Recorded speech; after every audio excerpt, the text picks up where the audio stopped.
Even though I was never void of seeing the power of God, I had never ever grown up with the reality of having God inside of me. When I was about 17 or 18, the world became something that I started to be drawn to. And from that place, when I looked at what God had done over me over the past couple of years, I just never believed that I could achieve what He wanted for me. I started to live an unbelievably promiscuous life through the finances, through the partying, even through the girls I was sleeping with. I became more and more empty inside.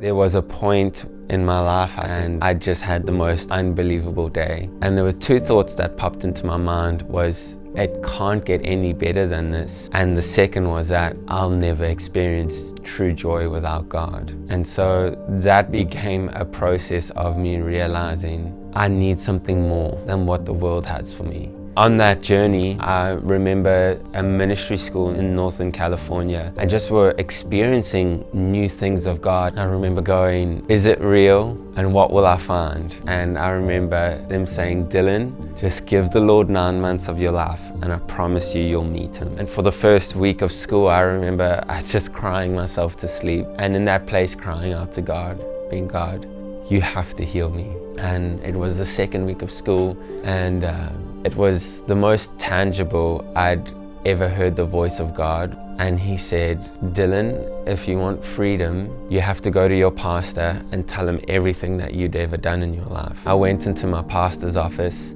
and I just began to unveil my deepest, darkest secrets. And I'm weeping and weeping. But what was so crazy is that the more I told Him, the more He loved me. He said, we're gonna invite the Lord in. It felt as if the Lord was taking me into all the memories that define me as a person and redefining them. And I remember the night I lost my virginity, it was like the Lord walked through the wall, walked up to me, and He put His hand on my shoulder and turned me around. And it was like I could see the fire in His eyes. And He said, Dillon, you are the perfect picture of my love. After being a weeping mess on the floor, I knew that in the worst and dirtiest place of who I was the places where God wanted to come the closest and He wanted to be the most involved. It was like I was walking one way and He completely shifted me 180 degrees. So from being probably the most immoral man that I'd ever met was one divine touch from the Lord to now, I believe, walking in purity that I've never seen before.